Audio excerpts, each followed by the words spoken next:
இந்த டெஸ்லா சாகறதுக்கு முன்னாடியே அவங்க அம்மாவுக்கு ஒரு லெட்டர் எழுதுறாரு. என்னோட இத்தனை வருஷம் வாழ்க்கைய மனுஷங்களுக்காகவும் மனுஷங்களுடைய எதிர்கால வாழ்க்கைக்காகவும் நான் அர்ப்பணிச்சேன். ஆனா அதுக்கு பதிலா அவங்க எனக்கு கொடுத்தது கஷ்டங்களையும் அவமானங்களையும் மட்டும்தாம்மா அப்படின்னு எழுதியிருந்தாரு. அப்ப எவ்வளவு முறைதான் ஒரு முறைதான் உன்னை பார்த்தால் அது வரமே, நினைத்தால் உன்னை நினைத்தால் கண்ணில் கண்ணீர் மழை வருமே.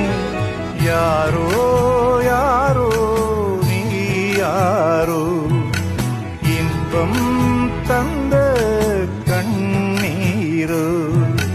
யாரோ யாரோ நீ யாரோ, இன்பம் தந்த கண்ணீரோ.